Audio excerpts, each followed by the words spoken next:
Sahana Vavatu, Sahanao Bhunaktu, Sahaviryang Karavavahai, Tejasvinavadhitamastu, Ma Vidvishavahai. Om Shanti, Shanti, Shanti.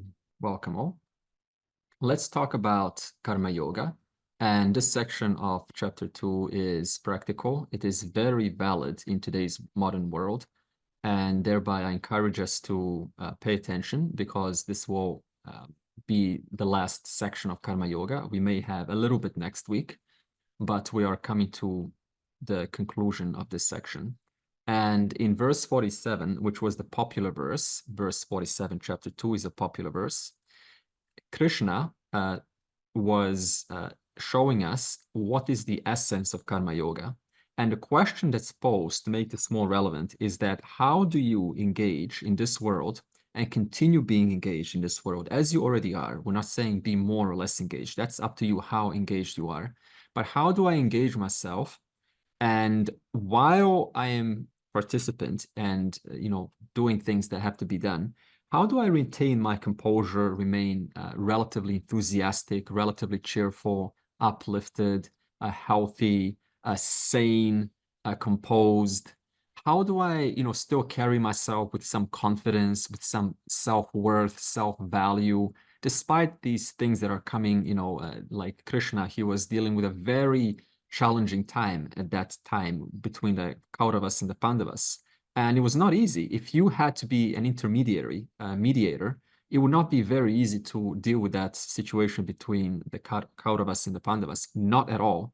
And yet Krishna was right amidst both sides, and he was still playing his flute. He was still very cheerful and enthusiastic and positive and uplifted. So this means that he is a master karma yogi. This is Krishna. He's a master karma yogi. And karma yoga, by the way, is not something that you're told, go and practice karma yoga. It is a natural expression of a healthy mind. So if you look at 10 minds that are all healthy, they may not call it karma yoga, but there are certain things that they are all doing unconsciously. And what are they? What are those two specific things? First of all, is you recognize where is your locus of management, your locus of control, your locus of power while living here. And that locus of power is in choice. That means at any moment, I have the choice to change my life around, to look at things differently, to reassess the situation that doesn't seem very healthy, to ask a question that can inspire me to ask further questions to get to the heart of the matter. You can always do something to improve your situation or those who are associated to you. This is crucial. So Krishna, he doesn't philosophize about this endless question, whether we have free will or not. He is simply practical. Here's what you are given: capacity to discern your actions. Through that discernment, you have the ability to change things around. Then he says further, where I don't have control, even though I'm the Lord of the universe, says Krishna, I don't have control over. Once I put an action into the field, once you and I put an action into the field, with the best of your ability, of course, it has to be educated. You have to look at variables. You have to look at what are the repercussions of your actions. What are the, is it creating harmony? Is it reinforcing harmony? Is it kind of dwindling connections away? Is it, maybe there's 5 months down the road, maybe it's going to damage a relationship. So you have to obviously be discerning about this. This is, right, part of being responsible. But once I do put an action out of that quality, a qualitative action, once I deliver or respond qualitatively with a certain discernment, a certain rhythm, a certain education, a certain inquiry, what comes to me, you don't have control over that. And what Krishna wants to bring to our attention is that that doesn't matter. All that one has to do is to recognize what is my locus of control now, tomorrow, now, now, now, because the results will keep on coming to you in a form of results, in a form of, you got more that you wanted, you got less than you wanted. Sometimes you get, and not too much than you want, you got too much. Did you ever have that time when you're too lucky and you said, this is too much for me. This is just working out too great. I'm making too much friends. I'm making too much happiness is coming into my life. Too much money is going to my life.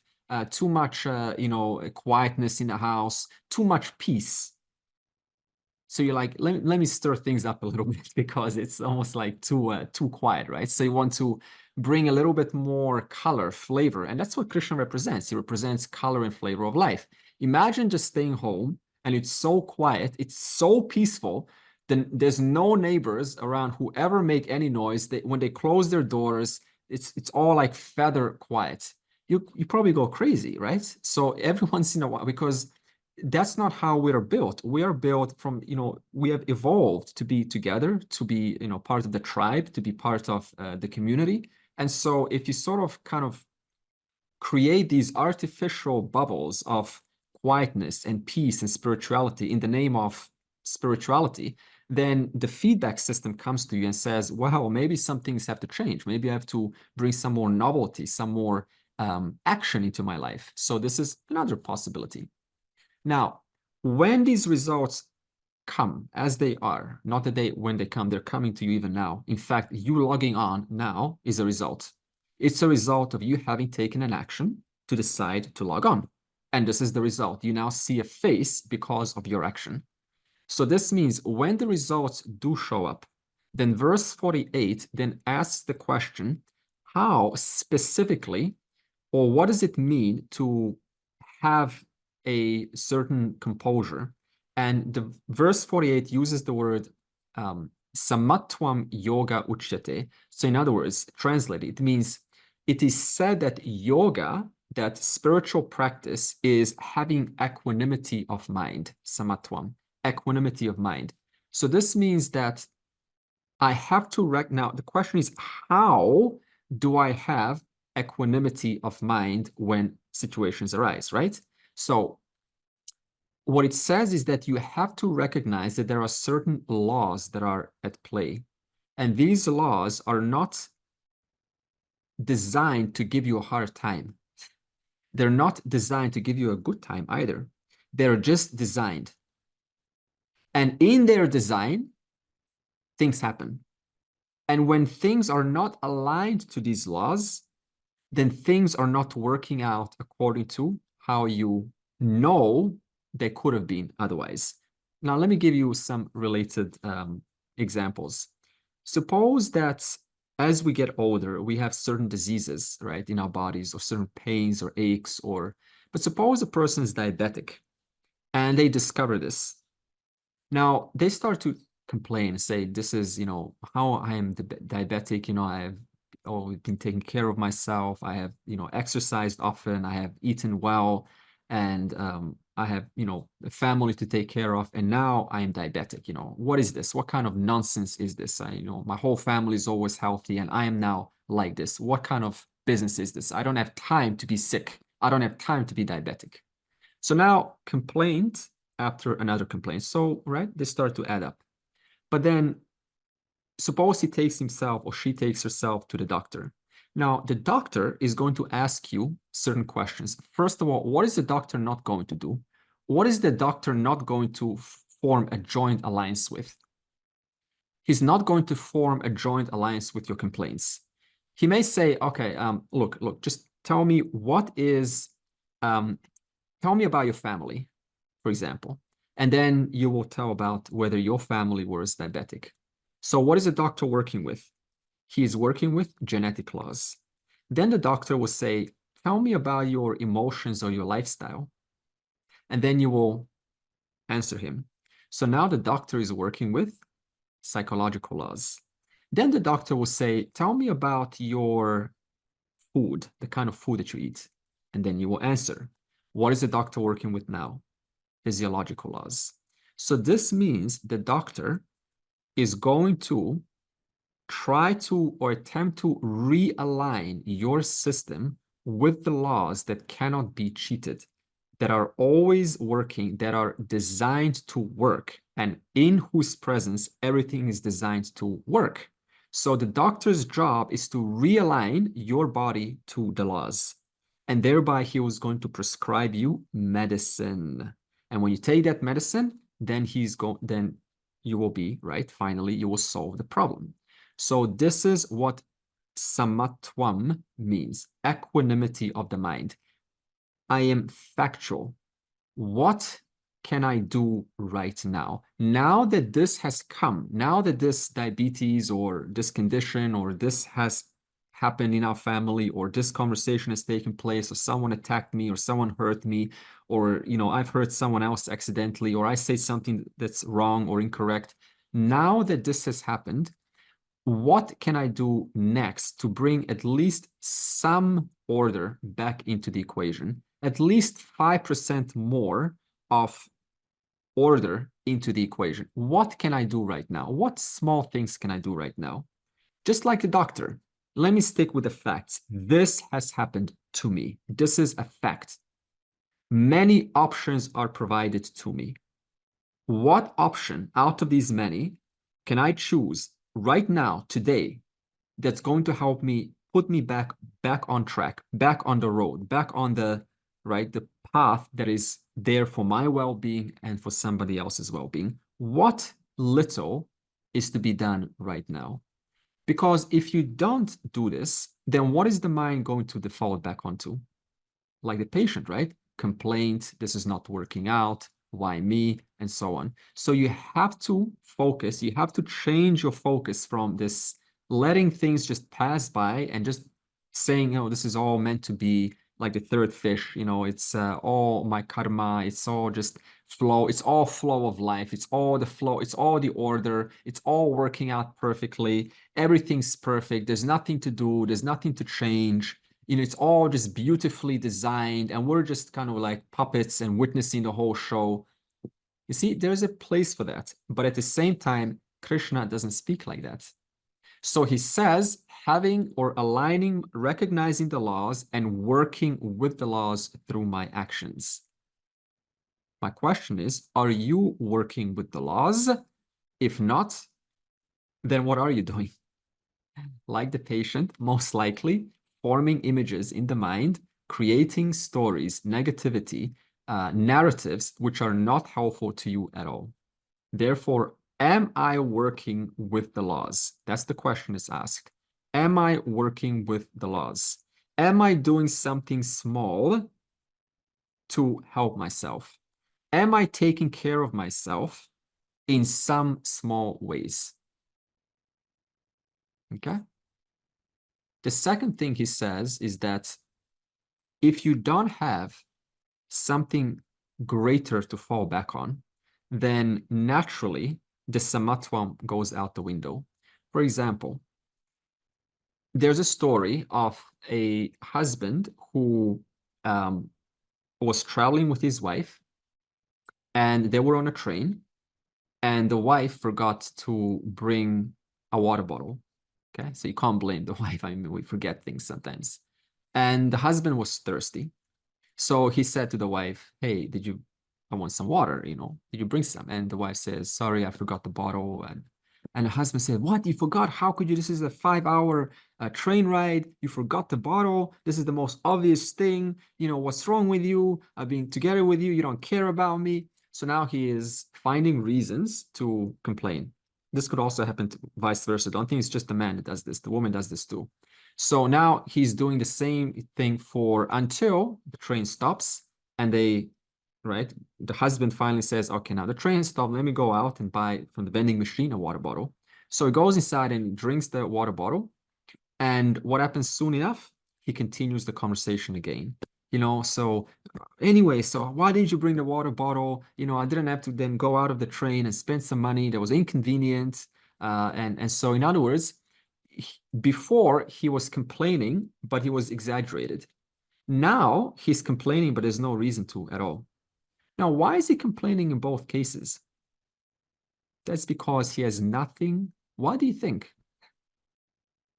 I mean, the problem has been solved. He's got the water bottle. and yet the complaining has started again. Why did this happen? Why? I mean, there's many reasons, of course. One of them, habitual ways of thinking. Habitual ways of thinking. That's another reason. He is justifying his past action. He's good. Okay, that's good. So he wants to continue that thread that what I've started out, I'm going to finish, and therefore I'm right. So maybe it's self-righteousness. I don't want to be proven wrong. I want to show myself as a certain kind of a husband. So maybe that's another issue that's going on. But there's another one, an even bigger one. If there is no greater fallback, if you don't have a big fallback, then no matter what happens in life, I'm always going to find situations to look at. And there's always going to be a face. Usually it's a face. It's usually a person, right? And as long as that person is in my mind, I'm going to kind of create these stories. If I have nothing larger in life to fall back on, then what do I keep on falling back on? The water bottle, her, him, it, them. See this? So the question is then, what is that larger thing, larger vision of life that you have that keeps you upright, that keeps you standing upright amidst the winds? What is that larger vision that keeps you strong, that keeps you focused, concentrated, that keeps you above all these small petty things that are going to resolve themselves anyway? Let me help you connect to this a little bit more. Perhaps we will remember when we were younger, okay, now 20s, we had these big aspirations, right? These big goals, okay? And perhaps you were one of them who had this huge goal, and the goal was so big in your mind that whatever happened in your life, all these small things, they were almost incidental. Because where was your vision? It was always on that big goal. And where was that big goal? It was driving you ahead. It was pulling you forward. It was pulling you forward. Small things happen, driving me ahead, driving me ahead. So like that, what is that larger vision of life? I need you to discover this. Some huge fallback that keeps you upright, standing firm, grounded, through which things can happen, but it keeps you upright no matter what. Sometimes you may slightly bend, but it is that vision, that inspiring vision, that huge aspiration that gives you energy. It just gives you energy. It's really interesting. Those who are, we are workers, right? We work, whether you're an employee or an employer. Did you ever notice, for example, on the airplane, where there's 100 people sitting, and we're all like, almost like the moment the airplane lifts off, we all fall asleep. Most of us. Isn't this funny, right? It's even if you had your coffee, I mean, just coming back from India, I was preparing. I just woke up after a 6-hour sleep, and I had a coffee in the morning, and I went inside the airplane. This was back to Melbourne, and instantly my eyes closed and I fell asleep. I'm like, this is ridiculous. Why? But then you open your eyes and you see the crew members. They're so active. It's like, are they on drugs? Did I just have some pill? Do all crew members have some, drug pill before they walk in? Did you ever notice this? I always wondered about this. What's the difference between all of us, 300 of us, and those few crew members? What's the difference between us? Would you like to answer this? Purpose. Hi, Gautam? Purpose. Purpose. Excellent. Go on, Rani.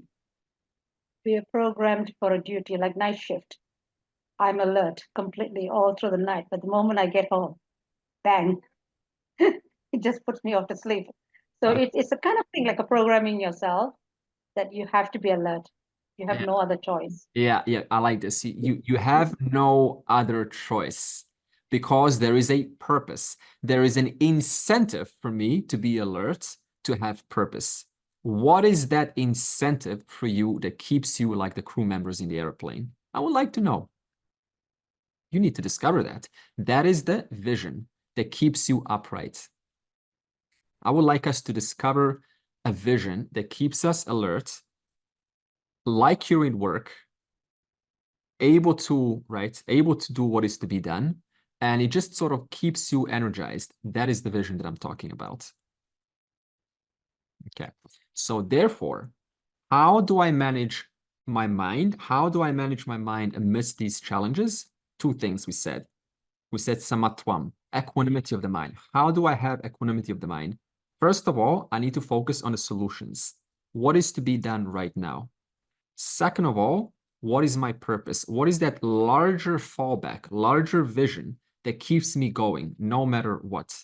That has to be clear. The moment that vision disappears, energy slumps, it all just sort of, your intellect goes down, everything goes down. I even said, I think I said in this class, right? When I'm teaching, my brain is almost 300 times higher, not maybe a lot more higher operating than the moment this class ends. Now, when I'm looking at my notes, I'm going, my God, this is so hard. I won't be able to communicate this properly. This is, so kind of difficult to explain. And I wish I could just be in a normal life like I am as a teacher. Only when a person takes an instrument of a teacher, you become an instrument of the Lord. Only then all memory starts to work. All the little zigzags in the mind start to work. Memory that I couldn't access in a normal stage, no way. It just starts to come. Verses start to come. Visions of 5 years ago of some little text that I read in some book on page 265. It just appears in the mind. It's amazing. It just all starts to work together when you align yourself with a larger purpose. All teachers experience the same phenomena. That's why when you see a teacher in normal life, they're like an ordinary person. But the moment they start to speak, it's a different kind of a, attitude that comes out. It's a different kind of a person that comes out. So this means you become an instrument. The moment you become an instrument like those crew members, then you're so much more, you're in a much larger state operating, and a much larger intellect operating, and a much larger health operating, and a much larger energy operating, like that. Could it also be because that is the subject matter that the person is comfortable with? So it comes across as they're focusing, or they're able to focus in on a lot of things. But if the subject matter, suppose, was changed, then they would lack that acuity of intellect in sharing whatever they needed to share. That's a very good point. I can also counter that with another example. Right now, you and I, if I ask us, who has done resuscitation or CPR, and maybe a few of us, I know Lorena probably is experienced in this. However, if there's an emergency, there isn't it fair to say a possibility? There's something about you that just turns on. There's something about you just knows what to do, where to look, who to call. You don't think about, am I good enough? Am I not good enough? Do I have experience? Do I not have? There's something about you, it just lifts up. That's what I'm talking about. And you don't have to necessarily have that experience or that subject matter, but there is also that confidence that as an ordinary human being, I have the capacity to do what needs to be done. I have that capacity. That's also a possibility. So it's almost like we get in our own way. I don't have the skills. I don't have the knowledge. I don't have the intellect. I don't have the subject matter. I don't have the confidence. But we've also seen those cases where you are ordinary. Something happens, something summons you, and there's this amazing power that comes out of you. So what we're saying here is that that vision is able to, exude or summon that power out of you, that energy, that intellect, that knowing what is to be done. I'm not saying now, go and imagine these big people. Let's not imagine. I'm just saying there's a possibility. Just think about what I'm saying. As long as I sit and do nothing and life is kind of like this, like that, I remain this instrument with amazing potential, but unused, untapped. The moment you bring a larger purpose in your life, something that you stand for, something that excites you, something that you believe in, something that shakes you, something that you're willing to fight for, something that you're willing to bring friends over and form a community over, there's something about that moment that puts so much more energy and brilliance out of us. That's what I'm saying. Right. I probably was misled into thinking about experience because you mentioned confidence. And what I know of confidence is you begin to do a task, if you've never done it, the fact that you completed it gives you some amount of confidence. Yeah. But then you keep doing it and you get better at it. That is the cycle of confidence. That's what gives you confidence. Yeah, absolutely. So yeah, absolutely. So that's why I was a little confused that maybe they were, when you said someone can focus, it's the same thing. You ask me about things that I'm really good with. Yeah. I will go forward and zero in, and I'll be able to draw examples from different reference points, and I'll be able to see those analogies even in a book or in day-to-day life or in poetry or anywhere, because I know that subject matter. Or that's something that I, like you said, feel strongly about, or I'm drawn to. And hence I pull it from different areas, which may seem disjointed to most. Actually, that's a good point. So initially, it may seem disjointed, but in those times that require your attention, require you to be an instrument, to help out, hey, can you help me? And there's something about you that you're able to draw those apparently disjointed sentences and experiences from your life, and you put them together into one holistic, meaningful action plan, which you then are able to follow through. That's also a possibility. But yes, at the same time, confidence is also a matter of repetition and refinement and getting the feedback from the people and making some changes. There's no real other way to become truly confident. Otherwise, it's called fake confidence. Putting these big things, big shows, but underneath all of that, there's a person who's still insecure, who's still striving, who's trying to become someone, getting some validation. Come and see me, come and validate me. So this is not what we're talking about at all. This is a whole different thing. That's I mean, we're all adults now, so I don't think anyone's doing this here at all. So there's a certain amount of, you're real, you're being real, a real person. If I can help, I will help. If I can't help, what will I say? This is not my area of speciality, but I can tell you Pankaj can help. Pankaj? I had a question. Sometimes what happens in life, I feel that God destines you for a certain result. And as a result of that, you get a vision or a purpose in life. You do that and you achieve that aim. So rather than cause driving effect, sometimes the effect drives the cause. I do notice the same thing. I think what you're saying is that sometimes it's almost like you remain a relatively passive person, but then something happens in life and it just requires you for a time being, right? And then all of this, you get summoned, this energy and purpose and clarity and direction, and it feels great. It feels amazing. And you're thinking to yourself, my God, I wish my whole life was like this. I wish I was constantly driven and energized and clear and purpose-driven. But I think as far as we can observe, we're like instruments. We're like instruments. Sometimes we're required. Sometimes we are, now, when you're not required, that's the question. How do I make my life when I'm not required? Because most of the times you're not required. That's it. So what will I do in between? Will I make something of my life or just sort of wait for these magical moments to be required? That's the discussion here. And that's why we need samatvam. If you were constantly required, you don't really need samatvam, do you? Who needs samatvam if you're constantly like doing your duty? Hey, come and attend to this patient. Come and attend to this patient. Now going over there. Now go trouble over there. You're constantly just on your purpose. Here, here, here. So we're talking about those moments when you are rested. That's where the question is, how do I have samatvam there? What is my larger vision of life in those moments? I wonder if it could be said that what's being discussed here is almost like the bridge between a human context and that which we already are, in the sense that on a human level, we do have that choice to make those small steps when capable, and not meaning that stuff doesn't happen and we don't have wobbles, etc. And yet, for me, that when you needed the way that you were describing them isn't necessarily something that what the I is identified with in the human context would choose per se. It just happens. Is that another way of saying what you're discussing?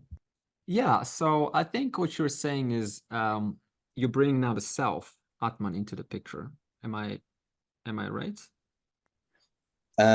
Yes, I guess so. Just that which is making these small choices, that which is allowing it to happen. Okay, sure. So I get it now. So see, we have to understand where Atman, right, the self, has a place. Everything has a place. So there is an instrument called Arkiri or Andre, right? And that instrument is programmed through many things, right? Parents, society, education, what you heard, what you unlearned, what you learned. Many things make this instrument do what they do. Now, in and through all of that, there is a presence that is free of all of that. Now, that presence is, right, what we are yet to come to discuss, where that is you, that is your real you, who is always free of the instrument doing their actions. Now, what we often don't do is we don't mix up. We often keep it, right, when we talk about being an instrument, we stick with that topic. And then when we talk about the nature of the self, we stick with that topic. So what happens sometimes is, I've heard this question before, like when I'm talking about the self, then someone will ask, you know, how do I apply this knowledge in real life, right? I am the self, I am Atman, consciousness. How do I apply this in real? It's such a funny question, right? How do I apply being consciousness in real life? See, when you understand who you are, that is permanent.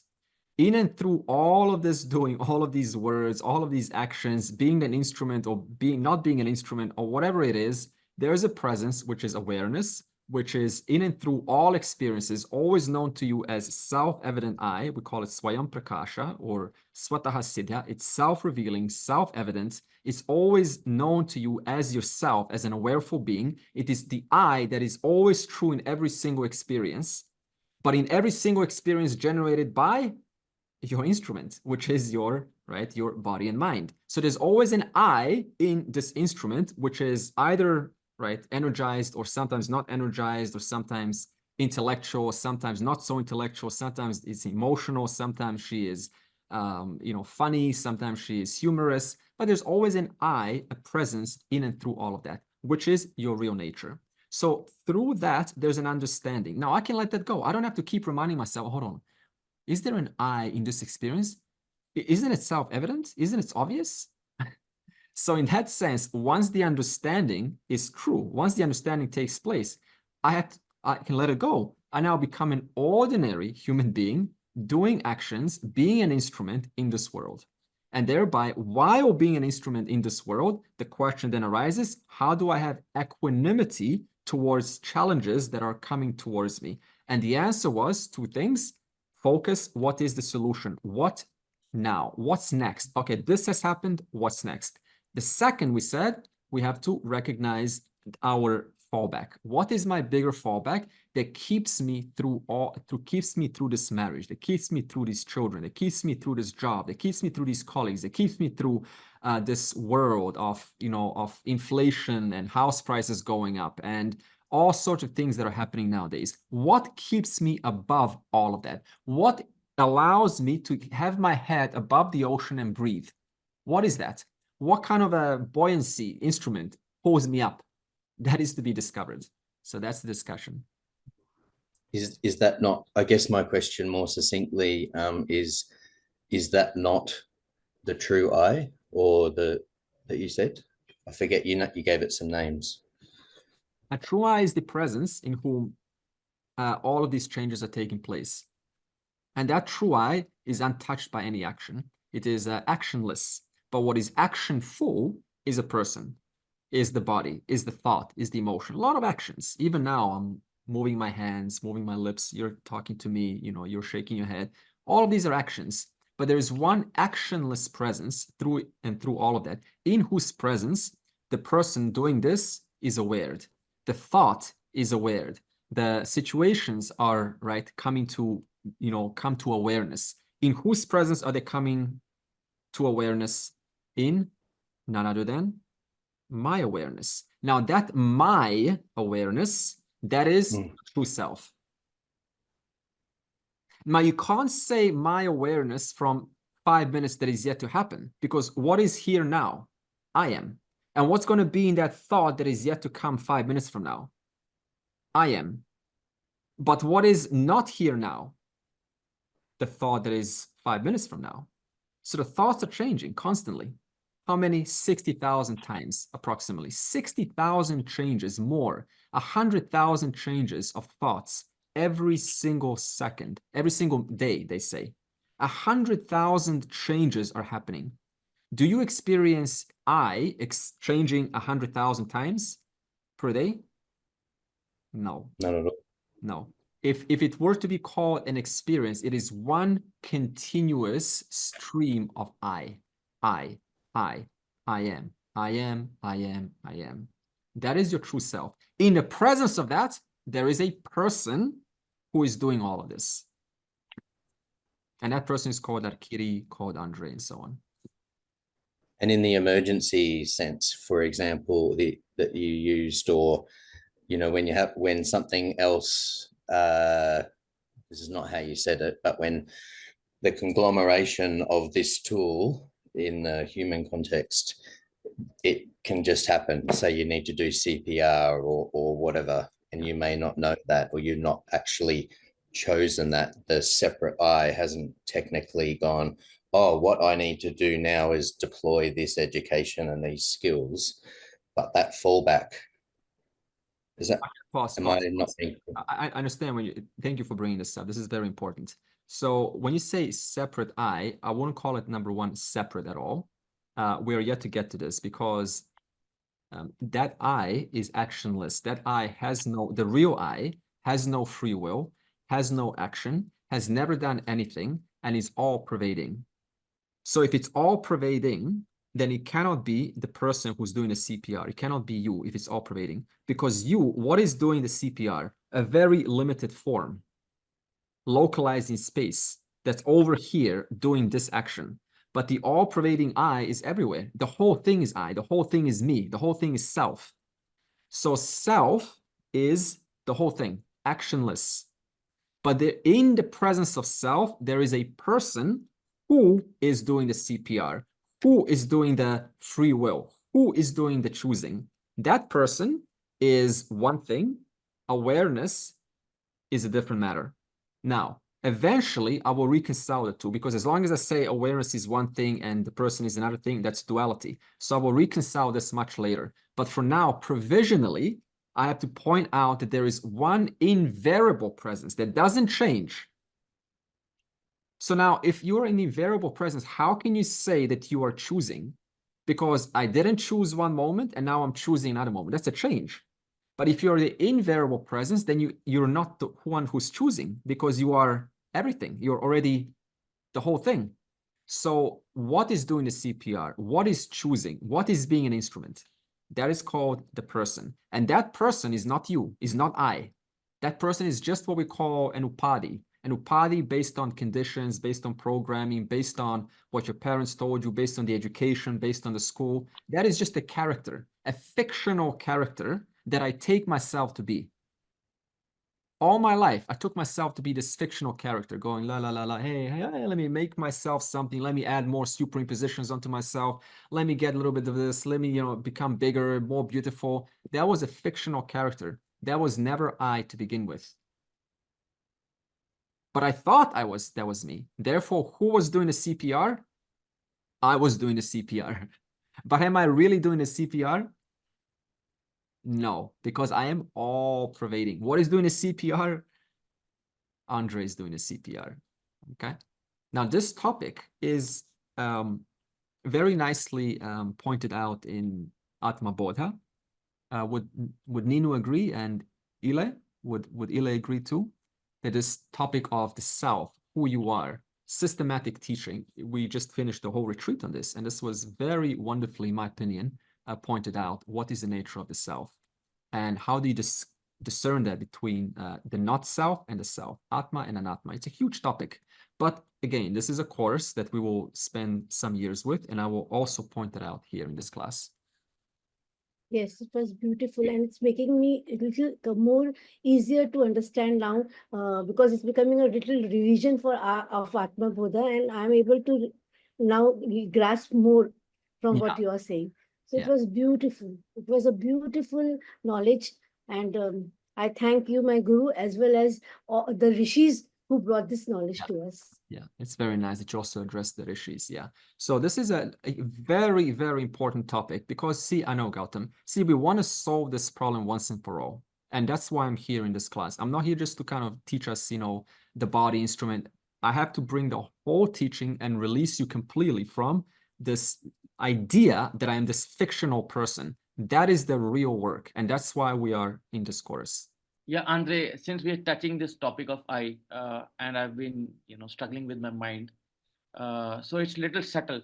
So it may take me just a minute or two to put it across clearly. Okay, and try to reframe it in a way that it also is relevant to everyone else. Yeah. So when I say I am Gautam, Gautam is superimposition. It is upadhi. So that I know is wrong. That I know is wrong. I is not Gautam. Gautam is an instrument.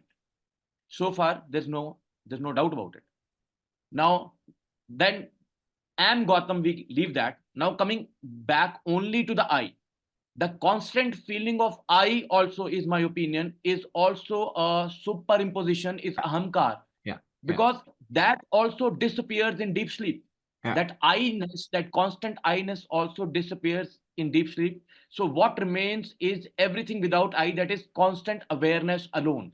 So am I correct to say that it's I is only constant awareness without the feeling of I, which is already without am Gautam? Is it correct? Yeah, super. So excellent. So what Gautam said, I will paraphrase to make it even more relatable to us. So we say that your ahamkara or your ego, I'm not talking about pride when I say ego, I'm talking about your sense of I, the sense of I that is constantly loaded with, right, sadness and fear and anxiety and discipline and free will. And so I have free will, I have anxiety, I have joy, I have happiness. All of these things are loaded onto this I. Now, your job is to recognize what is this ahamkara. We call it the I sense, the ahamkara and awareness. So Gautam is pointing out, how do I distinctly recognize the difference between the I sense, which is what 99.999999999% of the world, in the spiritual world included, mistake. This is where the final I is. What do I mean by this? Very simple. They will say things like, who's observing the thoughts? Who knows this thought? In whose presence is this thought known? And you will say things like, my presence, I know this thought, I am observing the thought. So what happens is the spiritual world separates what's called the ahamkara, separates it from the buddhi, the manas, and the chittam. Now I, the ahamkara, am observing thoughts going on. I'm observing the memories, right, going on. I'm observing the emotions going on. And they will say, you see, so I am that observer. I am that, they don't say ahamkara. They think it's the final awareness. Okay?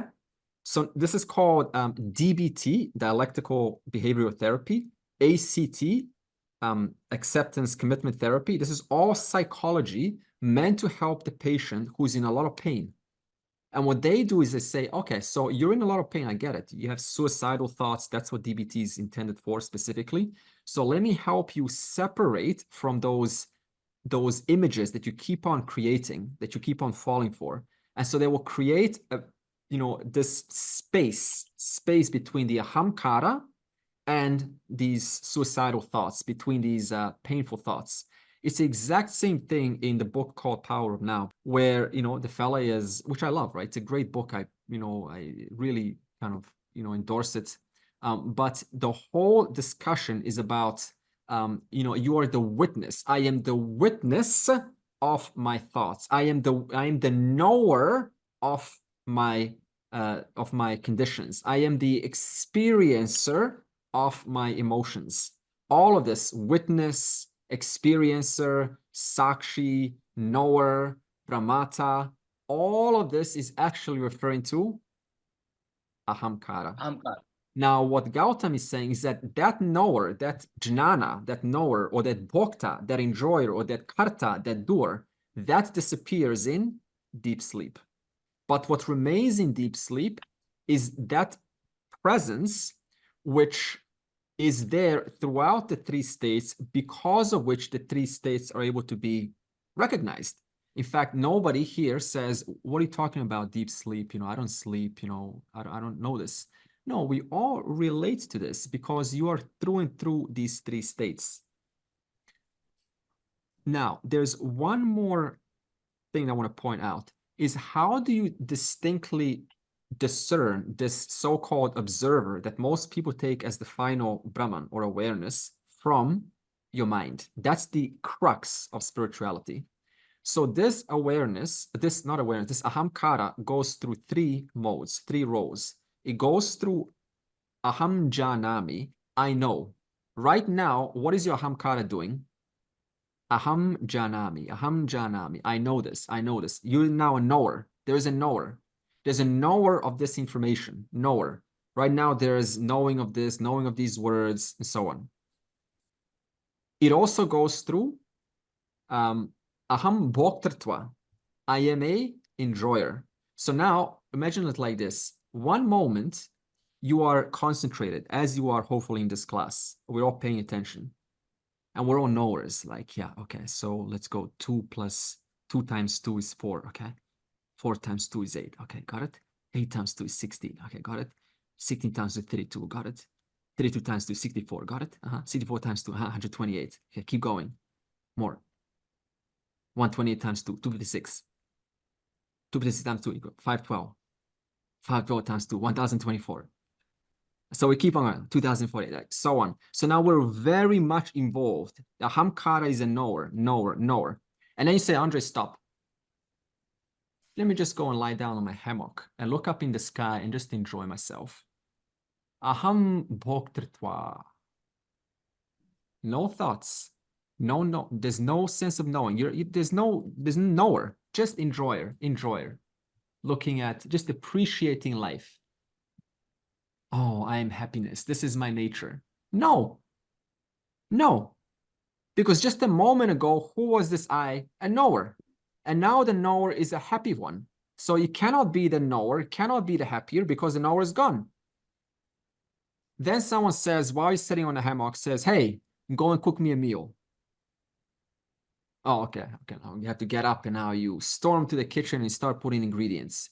Now, when you're cooking, I know there's an enjoyer there, but when you're cooking and you're just really involved in it, are you kind of working out the secrets of the universe? Are you working out things, mathematics, science? Are you thinking, hopefully, some of us probably are. That's where I find our opportunity to think.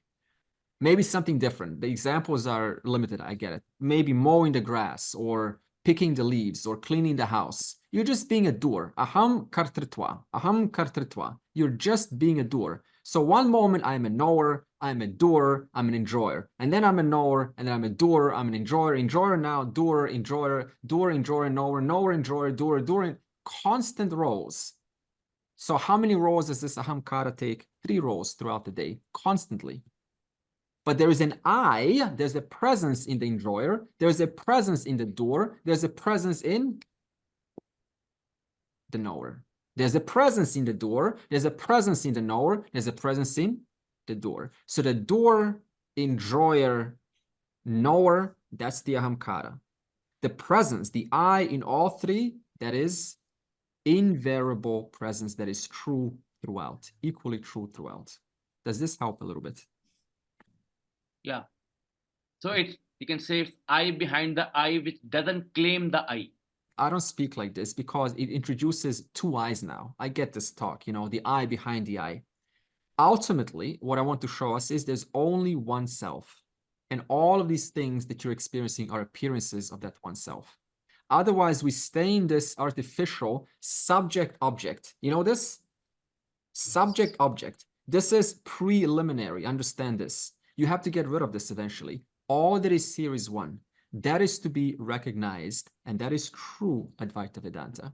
So there's no subject, there's no object, and this I have to show us a pramana, which is not this verse. It's not an appropriate verse for this. But what's the point of this discussion?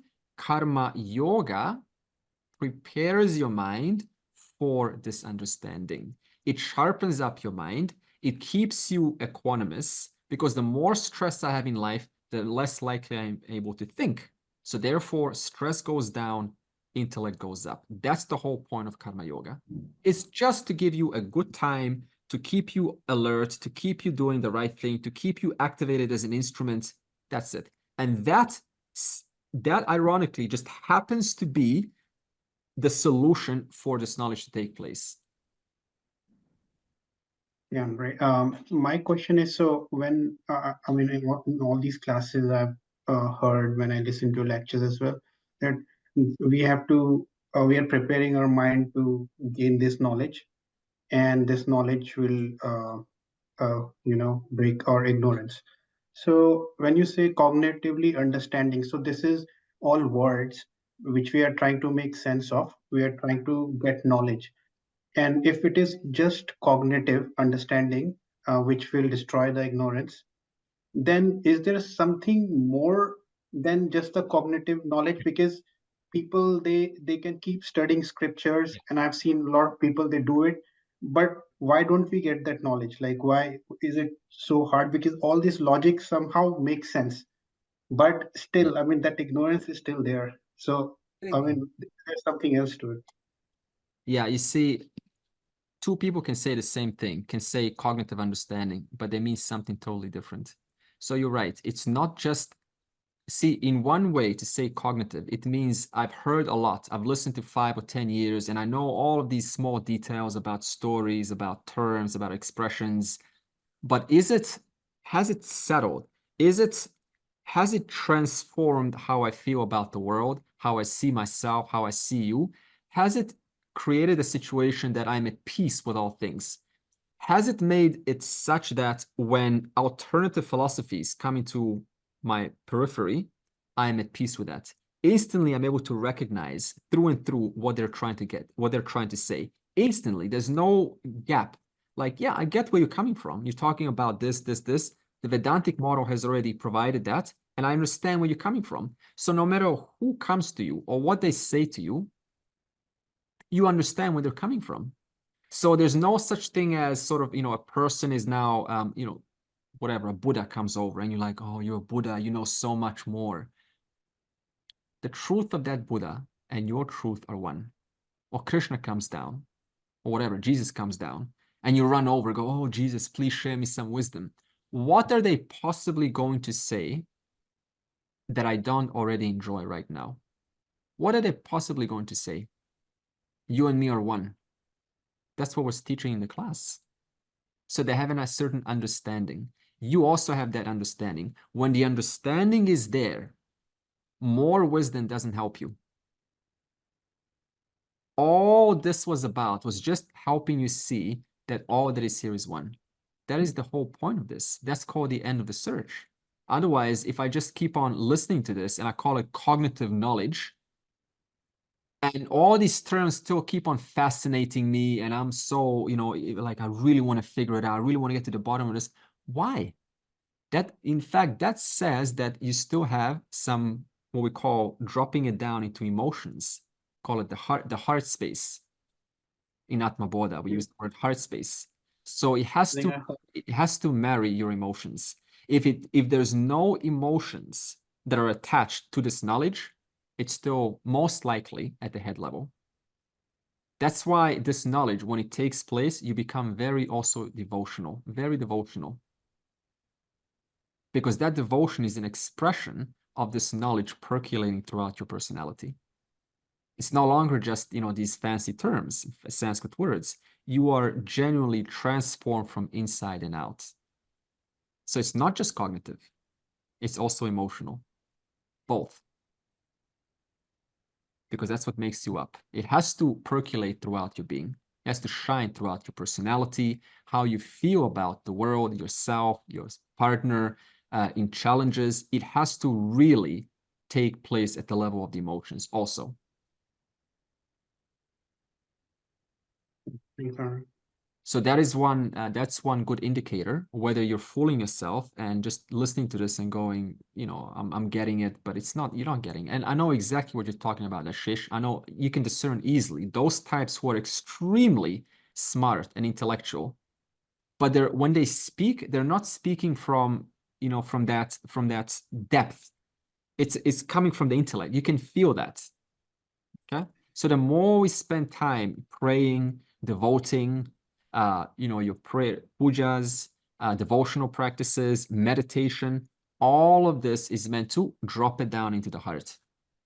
So it's not just listening, it's also meditation, closed eye meditation, puja, japa, prayer, spiritual practices. All of this makes up the total journey. See, so we don't exclude one and then say, no, this is, you know, irrelevant, only do this. Like, according to whom? A human being is so dynamic. So I can't say to you, just go and listen and things going to take place. I don't know your life, number one. There's also lifestyle. There's also Ishwara's grace, kripa. Otherwise, if we had total control, we all would have said yesterday, let this knowledge take place, wouldn't we? To solve the problem. So there's a certain patience, a certain devotion, a certain frustration, a certain humility that has to go with all of this. And that makes up, and that converts it into the final knowledge.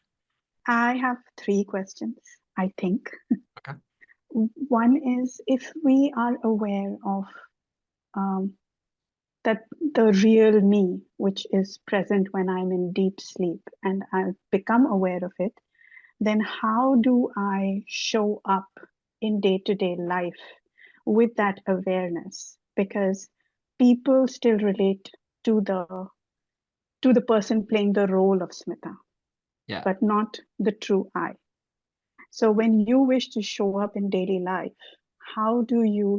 what's the way in which you can, when you have come to terms with the fact that I know who I am. Yeah, but I might be playing a role of Smita in this lifetime. Yeah. But at the end of it, I'm still the soul. No, you're not the soul. So you never were, you always were the self. There was never a time when you were the soul. There was never a time when you were Smita. There was never a time when you were this body. There was not ever a single moment when you were anything other than the self. That's even true right now as I'm speaking to you in this moment. You are Atman, you are Brahman in this moment. Mm-hmm. That is to be understood. In that understanding, there's still an empirical person that is still having a conversation with me, an empirical person called Smita. That empirical person is going to go until the last breath. And people are still going to relate to Smita in the same way that they've always related to her. But I, who am inside you right now, have no connection to Smita whatsoever. That is to be understood. That's an understanding. But knowing that there is a person called Smita right now who's listening to my words, who's wondering what to say next, whose thought processes are trying to connect to what she's heard before, and now connecting these words to what Andre is saying to her, all of these thought processes are going on inside Smita's mind. But there is an awareness of that, isn't there? Otherwise, how would you know this is taking place? That awareness is the real I. That's what we're talking about. But no, that's knowledge, Smita. That's just knowledge. In knowing that, there is still a communication at the empirical level going on between you and I, isn't there? Yes. So right now you're going to say, right now you're going to respond to me, right? You're going to say something, and I'm going to respond something back to you. And this is going to go on like back and forth. But isn't it true that there will be an awareful presence through in all of that? Right. I feel like that presence is trying to tear away at the cobwebs of true understanding. No, that's not the presence that I'm talking about. That's called the mind. So the mind is trying to blow its own clouds. So what's the problem? What's denying me from recognizing my true self? It's the clouds. The sun is already there, shining on every thought. Do I have to produce the sun? Do I have to produce the sun? No. What do I have to do? I have to blow the clouds away. To whom does the clouds belong to? To the sun or to the clouds? To the sky. To the sky, yeah. So the sky is metaphorically compared to the mind. So what is preventing me from recognizing that I'm free in this moment? It is the mind. Okay. I'm already free, but to recognize myself as I am without mixing it up with this person called Andre or Smita, that is to be removed through pramana. That's what we're going through this program. And it's not a one session, by the way. It's not chapter 2. It's not chapter 3. It's going to take chapter 18. And some people are not going to stay. That's not my loss. That person hopefully will continue going on to some other one, because the whole job is to remove these clouds. Remember, you are not producing Atma. You're not producing Brahman. You are revealing what's already there. Now, when I say you, what is this you that's revealing Brahman? Smita? That is what I'm trying to understand. Okay, so so the question that I said was, you are, see, this is just semantics, words, the way we communicate. You are removing the clouds. That you is referring to the mind. My mind. My mind. Okay, so we just speak like this. So we have to use these words, you, and otherwise I'm going to be sounding very weird. Okay. My second question was something that the person before me spoke, and where we find this disparity in a person's actions versus words. So they might use very good words and be able to recite scripture, but they do not live by. So you see that you see that disparity, where they're not living what they have. So they have the knowledge, but they lack the understanding. Because when you truly understand is when you can apply it. Yes. So on paper, they'll be able to quote scripture. They'll be able to, seem like this really intellectual person who knows a lot. In the words of Einstein, any fool can know. The goal was to understand. Yeah. Okay. So, my question in that is, when you see that and you want to live your life, like we are not living as an individual all the time. You are living as a unit. You might be in a family. And in a family, there might be one person who lives by certain things, lives by the understanding, lives by the true understanding of what they have figured out. But you will see that another person in your family might not. Yeah, agree. And when that happens, you hear things like, oh, your ideals are too high. You want to be too perfect. They will take something which is good and make it bad. Yeah.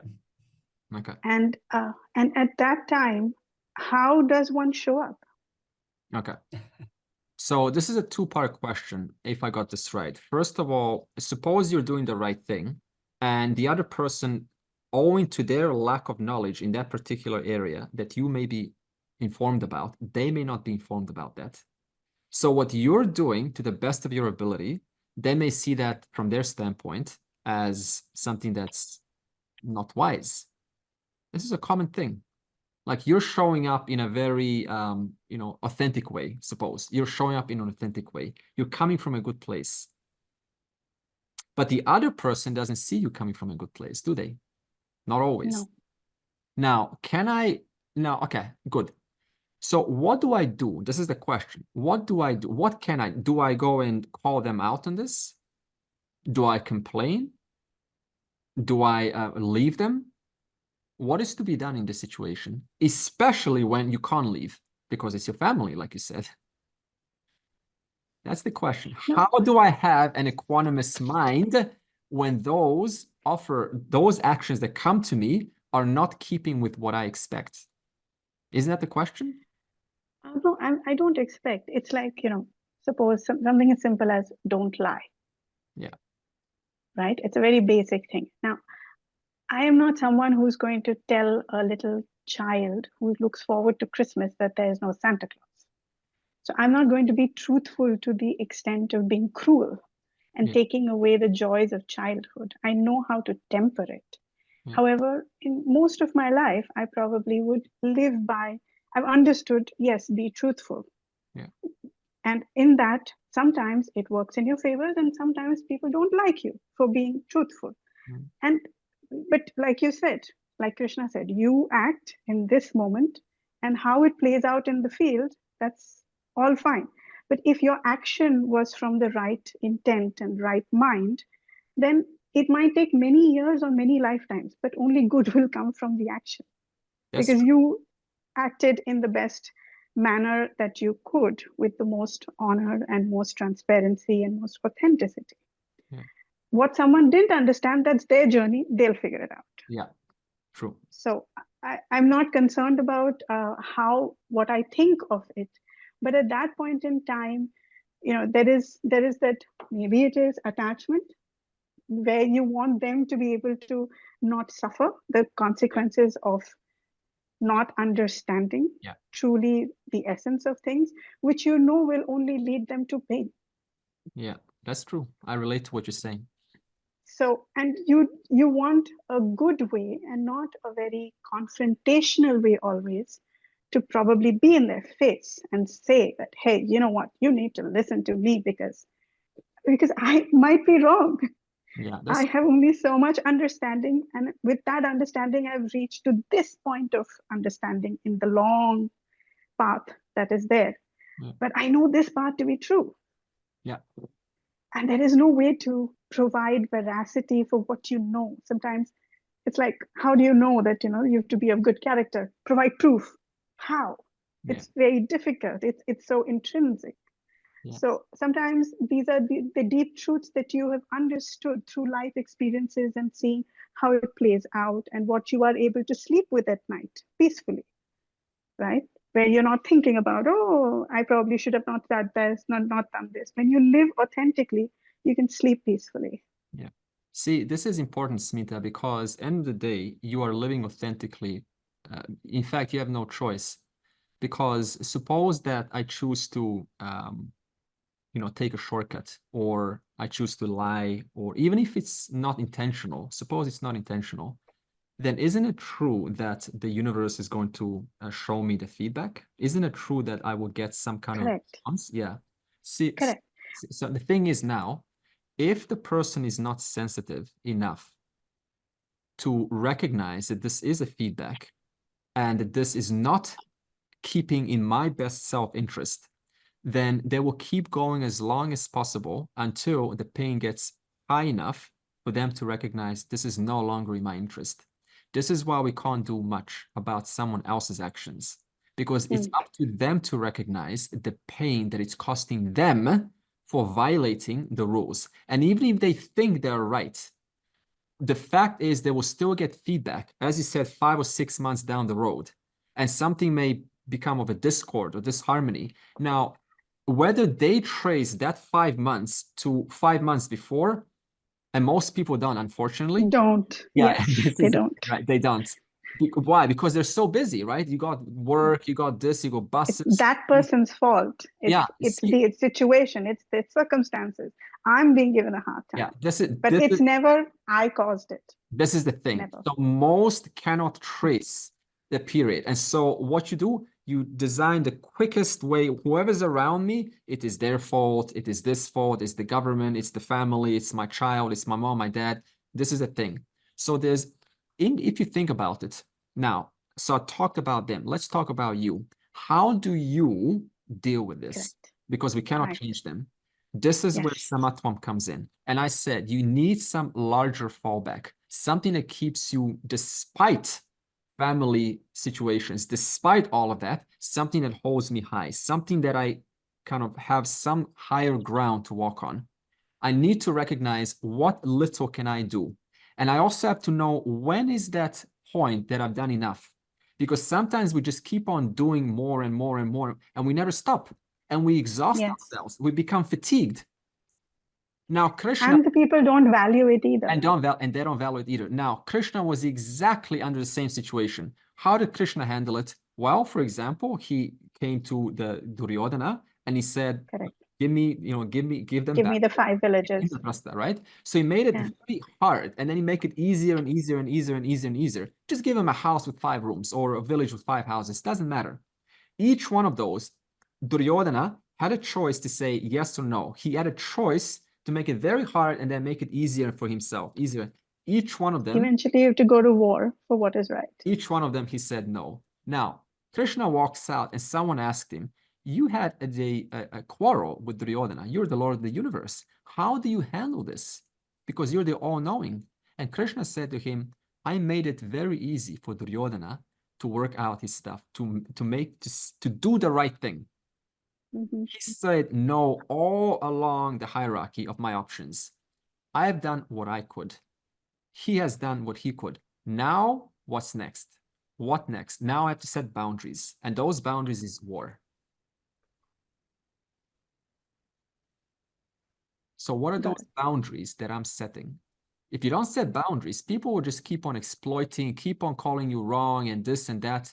And you'll keep on coming from good intentions. Where is that boundary? When are you holding yourself and say, hey, I have value? As you said, I have experience. That's not worthless. I worked for my experience hard. And I suffered and I fell down. That is worthy. That's worthy of consideration. If you don't listen to this, then at least I can set boundaries. Because I know how it is. You can't kind of get out of the situation always. So what are those boundaries that you can set? For example, I choose not to bring this conversation up. This is not, we've been through this. It's not going to lead to any productive situations. I choose not to get into it. But then when you are there in a family together and there's someone else's actions, they're going to turn around and bring repercussions of their actions. But as a family unit, you will also be affected by those actions. I know. That's exact. So the answer is still the same. Still, what is that holds my head up high through all of this stuff? What is my greater fallback? And second of all, what little can I do in this moment? I've done my part.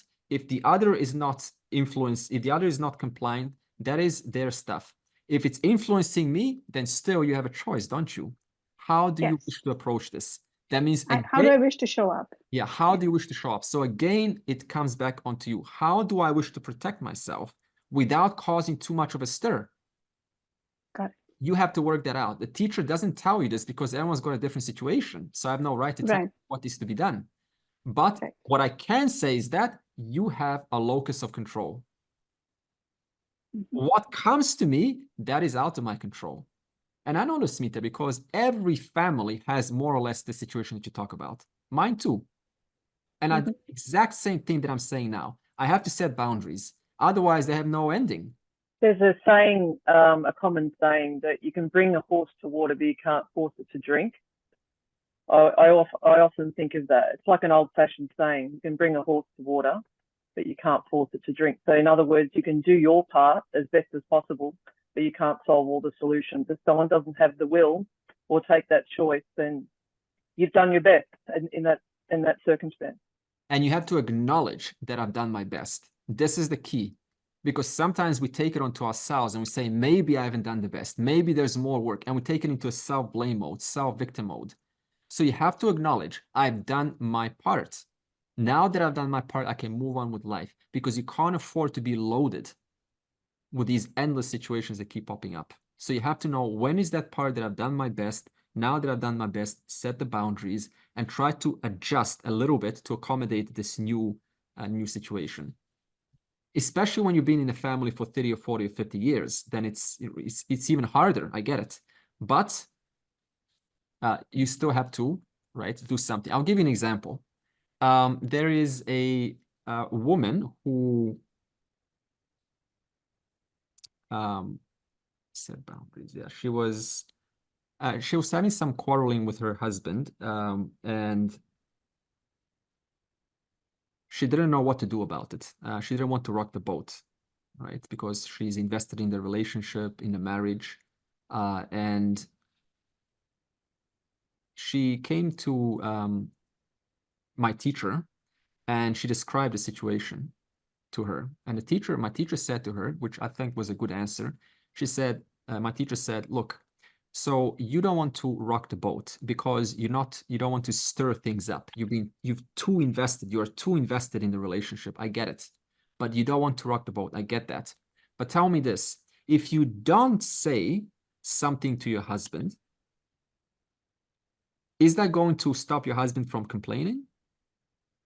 No, it's only going to give him more permission to complain even more. And do you think your husband is enjoying while he's complaining. Do you think he's enjoying that? No, he's not enjoying that. So by you not saying something, you're doing two things simultaneously. You are not rocking the boat on the surface, but what is the deeper repercussions that are happening? You're allowing him to continue one more time to complain. And second of all, if you love your husband, then why are you letting him suffer every time he's complaining? So isn't it fair then to at least try to establish some boundaries and bring the situation up? Hey, look, you've been complaining about, I don't know what the complaint was about. You've been complaining about this for a long time and I haven't said anything. And I think it's now to bring a conversation up. And I know that every time you bring this up, you're not happy and I'm not happy. So I want to now try to resolve this somehow. And she did just that. She went up to him and she had a conversation, and it allowed the husband to understand that you're right. I'm not happy when I complain about, I don't know what it was, and you're not happy either. So a few changes were made. All she did was she broke through this whole, I don't want to rock the boat. This is what the Pandavas kept on doing. I don't want to rock the boat with calling them out that they burned my entire wax house. Imagine that. Someone burns your house and you don't say anything because you don't want to rock the boat. Then Shakuni, right, decides to play, and you came to play against Duryodhana. And again, you don't want to say anything because you don't want to rock the boat. What does that do? It just allows them to do it one more time, which makes it even harder for you to set boundaries eventually. But you have to set boundaries. In fact, you could say the entire war took place between Kauravas and Pandavas is because they failed to set boundaries. Of course, there's many, many reasons, but this is one of them. So the question is, are you really helping yourself by not doing anything? Even though it's comfortable? Suppose something's not pleasant and it's easy to not say anything. Are you really improving the situation? Think about it. Because there's two different things between protecting the status quo for the sake of my comfort, or two, doing what is to be done. There's a huge difference between the two. The former is easy. The latter is hard, but it does the job. At least now you know, I have done something. And now that I've done something, I know that it doesn't work. I can be at peace. I'll give you an example, one more example, and then I'll ask questions. I always thought that I should tell my dad about this journey, right? About turning to God. My parents are, right, they're successful materially. They have whatever, they have cars, they have big house, huge house by the beach. And I always thought I as a son have a duty to help at least my dad to turn towards whatever, some scriptures, some religion, some kind of works. Because I thought if I don't and he dies, I'll be very unhappy with myself. I haven't done my duty as a son. So one day I finally took the courage, which was not easy at all, to call him up, and I had a 2-hour conversation trying to be as easygoing as I can without imposing too much things or what he should do.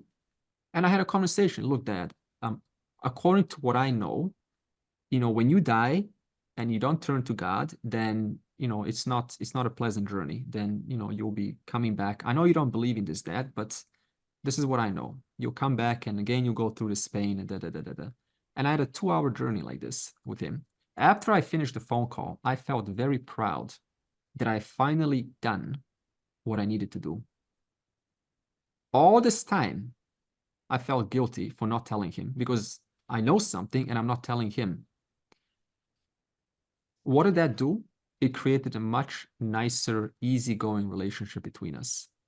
It removed that sense of, hiding or holding back. It actually ended up helping us both. Now I don't have to say anything because I've done my duty. So like this, easy not to say anything, retain that status quo. But you'll be surprised if you do take some initiative, how much you can change how you can turn it around. So it's something for you to think about. I was just reacting to the question which Ashish asked that you can have all the knowledge of the scriptures and yet you may not know what is reality, what is God, or what is Brahman. So what my reaction was that it is Gyan by itself is not adequate. Gyan plus Bhakti plus Anugrah of the Ishwar, all three are required to achieve moksha. Perfect. Yeah, lovely, beautiful. So Jnanam plus Bhakti plus Ishwara Nugraha. All three, devotion, self-knowledge, karma yoga, mind purification, all of this is part of it. We never say that only self-knowledge is sufficient. That's why we have chapter 12, devotion. In fact, we just came from a retreat and we done chapter 12 on devotion. And Ninu and Eli was there, and they will know how powerful this chapter was too. Anything you want to say about this chapter? Ishwara. We talked about so much about Ishwara and devotion, non-dual devotion. Yeah, I was just saying it's given in Ramcharitmanas. There's a shlok called Soy Jane Jehu Aap Janai Janat Tumhe Tumhe Ho Jai. He only gets to know whom Ishwar wants to know, and once he knows it, he becomes Ishwar himself. Yeah, once he knows it, he becomes Ishwara himself. I feel chapter 12 is awesome, and it really brings out the real bhakti in you. You just become devotional just for the sake of being devotional. Like, it's not that you are devotional to one, you may be, of course, devotional to a form of God, but then you start feeling every of that God form in all parts, all the forms of universe. After coming from the retreat, I have started, I was never doing puja and all that before. I didn't believe in all that, but it automatically started coming from my heart, you know. And Andre, thank you for this thing also, the meditation of thanking all the gods and goddesses, to give you strength and give you confidence. I have been doing that and it's helping me. Thank you. This is beautiful. And we didn't even prescribe puja. I didn't even say do puja. She just naturally, out of understanding what devotion is, you do your own practice, but it's coming out of your fullness, out of your love for Ishvara. That's where your devotion comes. Therefore, you're right, Pankaj. It is, it really is, the whole life changes from inside out. It's not talk. It's not intellectual. It really is, transforms you at every level. And you become really at peace with how things are. Yeah, Andre, some of the things today you explained and the way you said it, it's really heart-touching. So for me also, the journey has been knowledge for a long time, reading a lot of scriptures, listening to it. But over time, a shift has automatically happened. Earlier, I was confused whether this shift is good or not, because my interest in listening to too much of knowledge reduced, but the devotional aspect from the heart started to increase. Certain things which earlier I just stuck to knowledge, I kind of was indifferent to a lot of other things which were happening around me.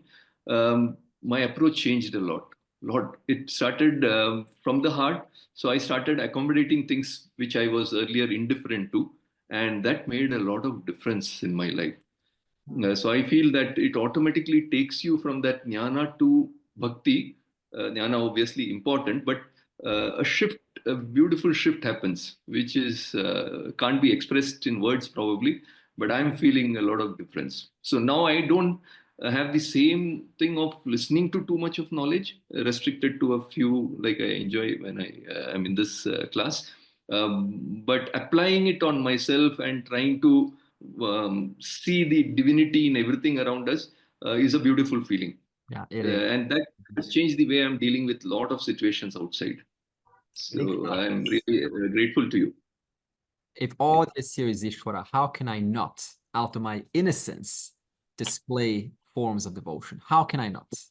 See, this is knowledge in a form of expression. My point on awareness, so we say it's hard to experience awareness, but isn't everything happening within awareness? Even the thinking, even the thoughts, even the whatever actions, even now I'm talking to you, I'm listening, everything is happening within the awareness. Is it the reason why using the intellect to understand awareness is becoming a bit difficult? The intellect is the only thing that you have. We call it the upalabdhi sthanam, the only place of cognition where you recognize awareness. Or let me not say where you recognize, where I am recognized to be awareness. So the thing is, you need the intellect, you need the mind to recognize awareness, even though awareness is not a thing that can be grasped by the mind. And that is done through a certain pramana. Where we first have to negate, and you have to see that you don't need the mind to know that I am. So that's called Diksha Viveka, and I've done this in Atma Bodha. And so in that sense, you remove those clouds that are making it seem as if your mind is mixed up with awareness. Okay, so we have to solve this problem. We have to have this Viveka, this discernment, recognizing perfectly clear that there is an invariable presence and that I am, and there is a constant changes, which is always happening at the level of the ahamkara, the doer, enjoyer, knower, doer, enjoyer, but there's an invariable presence. So it's not something that you have to experience. It's always there. Just the fact that there is an experience shows you there is an awarefulness behind it. For example, Bhuvana, just the fact there is sight right now, okay? Do I have to recognize the eye? I see, right? I see things. There's sight, but do I have to now look at the eye to prove that there's existence of the eye? No, because there's sight. So the fact that there is sight shows you there's a presence of the physical eye. So in that same way, the fact that there is a changing person, changing experience, changing phenomena shows you there is a changeless presence through and through all of that. Otherwise, how would you recognize yourself as one constant entity? You don't experience yourself as a constant changing entity, do you? Yeah, of course, there are thoughts that are changing and emotions are changing, but you, like I, don't experience self as a constantly different person, as a constantly different entity, do you? There's always an I am, right? That's consistent through and through all experiences. So for this, we need a pramana, and the pramana will keep on coming. This is early on in the course. I am, planting the seeds now, so nothing to worry about. Purnamadav, Purnamidam, Purnamudachyate, Purnasya, Purnamadaya, Purnam eva vashishyate. Om Shanti, Shanti, Shanti.